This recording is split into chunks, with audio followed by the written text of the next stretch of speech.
Hey, so Bobby and Bobby's our director of digital marketing at RMG, uh, are making this video because we've seen some pretty poor performance on LinkedIn, and I had actually posted um, a little rant on LinkedIn about how the performance wasn't actually working the way that we had expected on the platform. That had some feedback, and some people that had posted had said, "Hey, we are really interested in seeing, uh, what the results look like and how you guys set things up." So we're making this video to show everybody what we had set up, but as far as we're concerned, the LinkedIn ad network basically has fraudulent clicks and or misclicks that don't get attribute it to the users that are being passed through as leads in campaigns.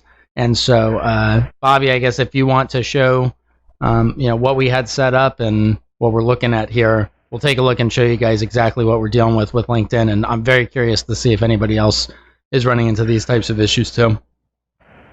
Awesome. Yeah, so first we'll start off, I'll jump into how we set up our campaign. So as a refresher, we set up a campaign to promote our webinar on August 26th. And so when we wanted to target, of course, working professionals in the space, mainly in the C-suite, so we really targeted job titles, and that's one of the benefits of running advertisements on LinkedIn is because you can actually target by job titles. And so that's what we really went after, because those are the type of people we're trying to attract to come to our webinar on August 26th.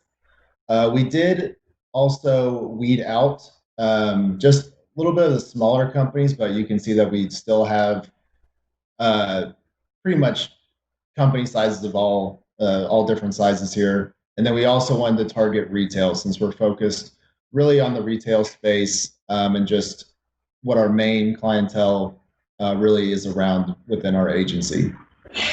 I also want to point out that we targeted the United States, but we also switched it to permanent location, just so that we make sure that we're only hitting people in the US at this time. Then we just basically set up a regular image ad. We turned off enable audience expansion. We just wanted to hit just those job titles within the retail space. And we also turned off LinkedIn Audience Network. And again, trying to just really hone in on staying within LinkedIn and just trying to reach the right people. We set a daily budget of $500 and we ran it for about a day and a half. And so, yeah, and that's pretty much, and I can, just for the sake of it here, I can show you the ad that we yeah, I think that's important, because people are going to be like, okay, well, what type of ad did you run? What did it look like? Right. So it's very simple. So this is the topic of the webinar. We show our guest speakers here, and then we just call out registered today. So we're not trying to muddy the waters. We say when the webinar is, exactly what time. And so that's, I mean, it's pretty straightforward. We didn't go too crazy on it, but I think it gets the point across. Right. Yeah, and I think the other thing that's interesting to look at here is the forecasted results, because LinkedIn has kind of its, behind this preview content, it's got its target audience size and the expected spend. So if you go to 1 day, for example, the expected spend, it thought that it could do about 250 with between 3 and 10 clicks. So if you were to take those numbers and calculate it out, right, LinkedIn's specifically saying, hey, we're probably going to do about $25 a click-ish. And as you can see from the campaign, if you go back to the high level, it was about double that. And I know that it says forecasted results are estimates and that you shouldn't expect, but what's the point of forecasting if you project one cost and then the actual cost ends up being 200% the projection? Right. Yeah. So we ended up with about 2,600 impressions, 11 clicks, which was an average click-through rate of 0.42%. but our CPC was about $45.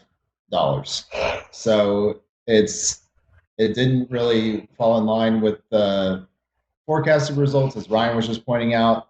I guess the impressions and clicks was pretty much on there, but the average CPC was definitely much higher than we were expecting to see.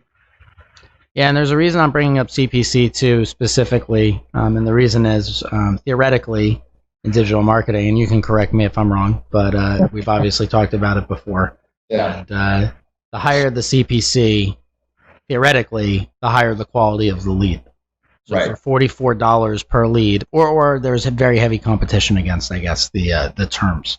But for $44 a lead, you would expect to see user behavior in line with an expensive lead that is potentially either going to sign up for the webinar or at least browse the page. And I think that's the big reason we're making this video, is to show the non-human responses that we saw in those clicks and what the data actually looks like when you start to pick it apart. Right. And that's a good point, because when you're talking, I know we're not comparing Facebook here, but when you look at Facebook performance for our clients, or when we run campaigns on Facebook, for example, those CPCs are much, much lower. And that network is much grander, though. The amount of people that you can target on Facebook is infinitely bigger. So the point of running on LinkedIn is saying, I want to target the most quality people we possibly can, and we expect every user on LinkedIn to be real. And that's even something that LinkedIn has touted, that they really don't feel like they have a bot problem. But when you read industry news about Facebook or Instagram, they know they have a bot problem. And I even just saw a recent Instagram article that they're once again tackling all the fake accounts. They do that, I think, every couple of years, it feels like. Just then, of course, all the influencers get mad because their follower count drops. But it's a separate thing, though. Like LinkedIn, you really do come here to be able to target a professional network, and so that's where we're at. And this is the performance we got. This is the test we ran, and the screen recordings were just that we saw with users hitting the site were just not showing real user behavior. Right. Yeah. I mean, the point of playing in these environments is to participate in the walled garden that LinkedIn has, because you can pivot specific attributes on audiences and really target a more B2B market. We're going to show you guys the logs from the servers to map up to the data that was in LinkedIn. We're also going to show you the user session recordings of the visitors that we had from this campaign, so you can see exactly why we're frustrated trying to run on LinkedIn. And by the way, we did reach out to their support. It's not the first time we've done so. And their support effectively says, tough luck. We don't have a problem, and everything that we can see on our end is legitimate, but we're not going to provide you any results to prove whether or not it is. So that's part of the reason why we're saying either fraudulent clicks or non-attributed misclicks, because we can't tell whether or not these are real users or not. What I can tell you is that from doing things with display and other types of marketing, the behavior very much looks like the bots that we see that browse on our site from other networks. And so I guess with that, maybe I'll switch up to showing the logs first, and then we'll take a look at the user session recordings, because I think those are the most telling aspect of what we're complaining about here with LinkedIn. Sounds good. All right, so now's the fun part. We're going to take a look at some of the logs first, so that we can show you guys what exactly we saw running in from our campaign. So the first thing that I'll say is that I closed out all of the logs that weren't actual page visits. Some of them are bots. Some of them are us testing. I made sure that I opened just the logs of users from the LinkedIn campaign that came through in the time period here. So I'm actually filtering by visits to the specific URL with the campaign UTM parameters that LinkedIn passes along. So one of the first things you'll notice about LinkedIn is actually that LinkedIn looks like it sends a LinkedIn bot. So highlight right here, right? before it starts running the campaign. So we have the LinkedIn tag on our site, and LinkedIn looks like it sends a bot to confirm that the landing page actually exists. So there is a bot that hits our site, and then about an hour after that bot hits our site, an hour and a half after that bot hits our site, we get our first user. And you can see here that the user is coming from the LinkedIn app because they pass that data over to us when the user hits our site. The other thing that I want to call out is LinkedIn has a parameter that they send called LIFAT-ID. This ID maps uniquely to each user that comes onto the site. There is a string of text that lets us know that there was a unique user that came. And I mean, we look at other stuff too, like what device they were using and what browser they were potentially coming from and whatnot.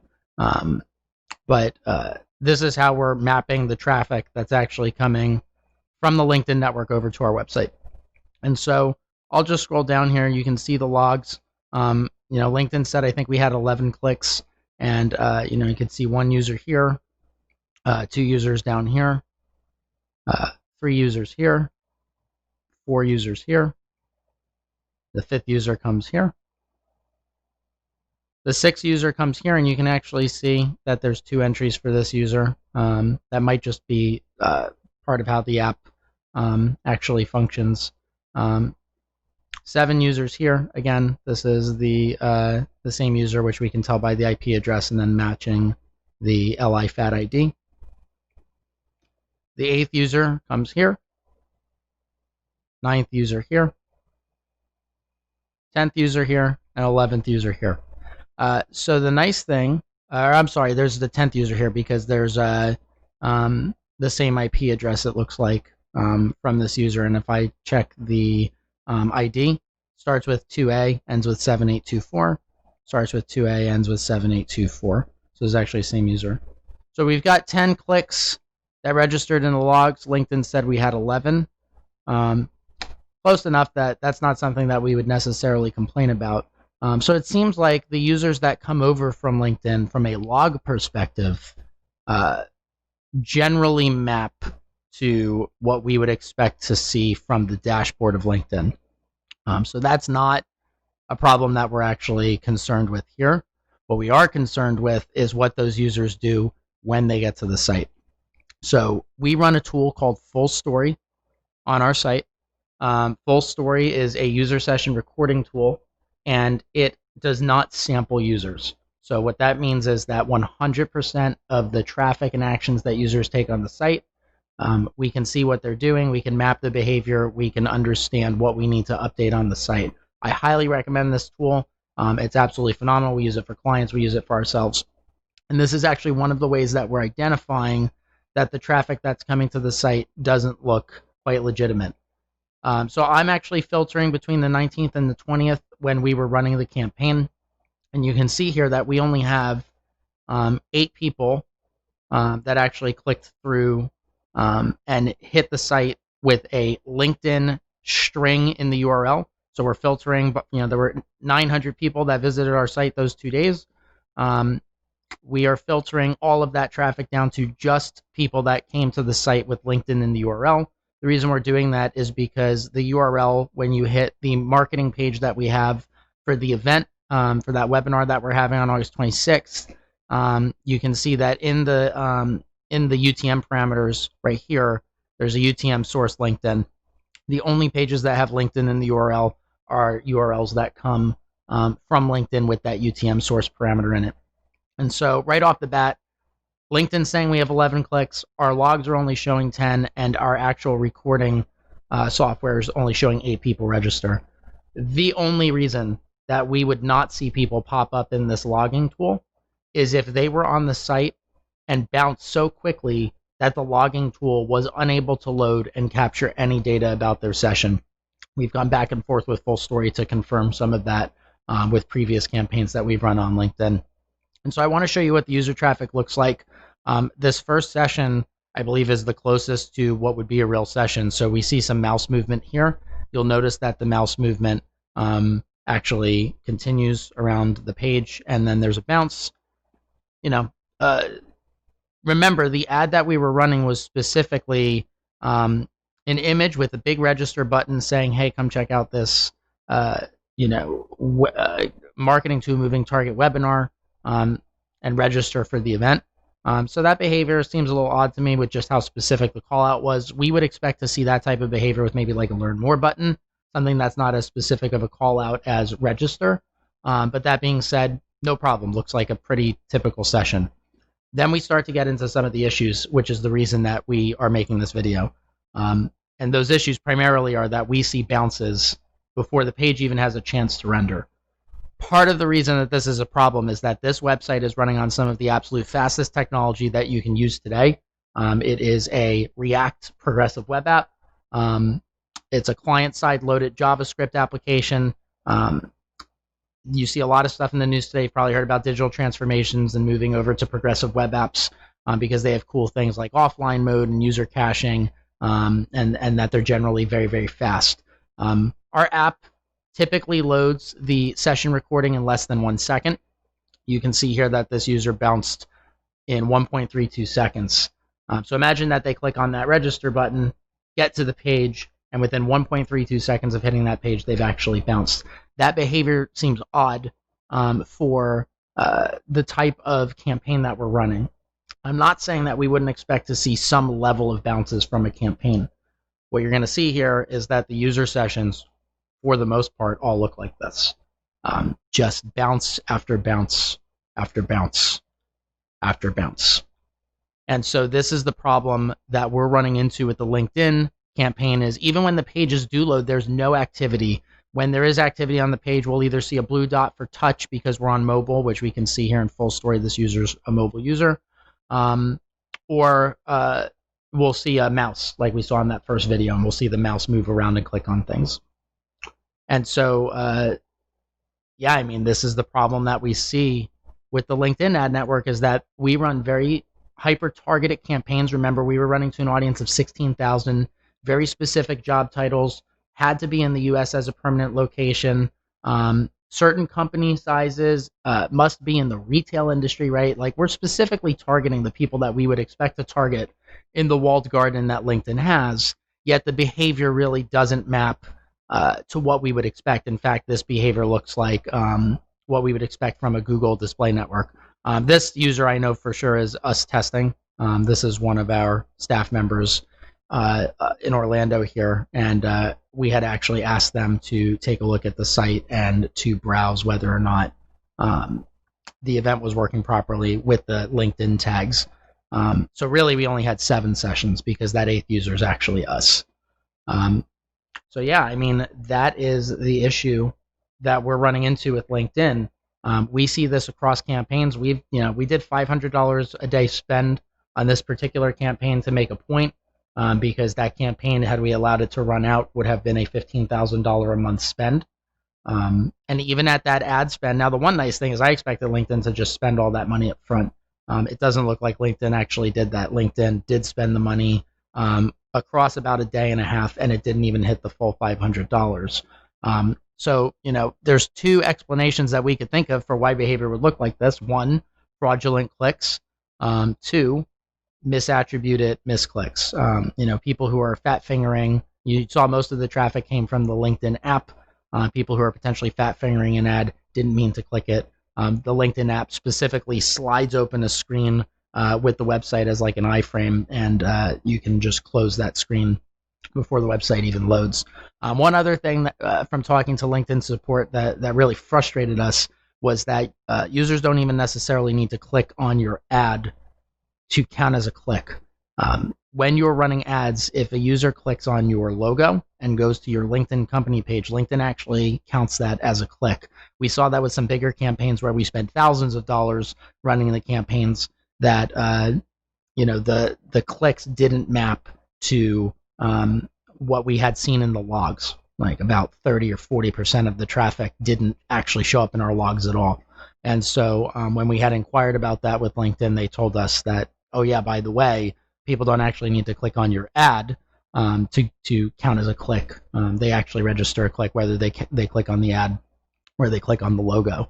But we're showing this as a 1-day sample. We've run like 30-day campaigns, thousands of dollars. We've had 300 plus clicks on those campaigns and seen the same exact behavior. 0% conversions on the pages that we're browsing to, 98% bounce rates. I want to tell you, in that one campaign, out of 300 clicks, only 90 registered in our software, and like 4 of those users had real behavior. It was like absolutely insane metrics. And so we had reached out to LinkedIn.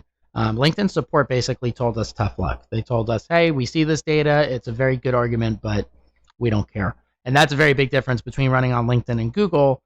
Google automatically will credit you for bot traffic. And with Google, you can say, hey, I've got proof that I don't have real users coming from your network. They know that there is a problem with their network. In fact, they have a third-party analysis of their network through the IAB. They publish guidelines from the IAB of how they count impressions and clicks and all that stuff. And this is also part of our problem with the walled gardens with platforms like LinkedIn, to some extent, platforms like Facebook and whatnot as well, is they don't submit their advertising networks to any type of third-party analysis like the IAB. And so you can't prove anything beyond LinkedIn's word that things are happening the way they say they are. So for that reason, we actually don't recommend advertising on LinkedIn based on our experience. Is why we posted on LinkedIn. We were so frustrated trying to see if we could get results with B2B. We tested with our own brand just to see if we could, make anything work. And no matter how targeted we made the audiences, it just wasn't working for us at all, especially compared to running similar campaigns on like Google Display Network or paid search. So definitely, if you're looking to market for B2B, I think that it would be best that you stick to channels like Google, things that are that submit their ad networks to third-party analysis and credit back when you have clear proof that the traffic doesn't look legitimate. Because as far as we can tell, LinkedIn is basically a money pit, and you're not going to get the performance that you would expect out of the network. So that, I think, probably sums up what we're talking about with LinkedIn and why we don't recommend it. Is there anything else you think we should talk about here, Bobby, before we go? Yeah, just a real quick summary. I think if you are going to run LinkedIn, I know that probably many of you are engaged on LinkedIn, Facebook, Google, and this is not a paid sponsorship by FullStory. We just think you should look at the users that are coming to your site, and FullStory allows that. So it's good to see how people are really interacting with your site. So you'll learn something about the real users, and then you can also see what bots maybe your ads are driving to your site. So it's good to just have that extra layer of information so you can adjust your campaigns accordingly. So we found issues on LinkedIn, and we'd love to hear your thoughts on this video, and also how maybe your experience on running LinkedIn campaigns as well. Awesome. Yeah, for sure. Definitely send us what you guys are seeing. I'm curious to see if anybody's having any success, because I can't imagine that LinkedIn is working if we get that targeted. Maybe it's a B2B specific thing, but I don't know. See what people are running. Hey, thanks a lot, Bobby. I appreciate the time. Yeah, for sure, man. Take it easy. You too.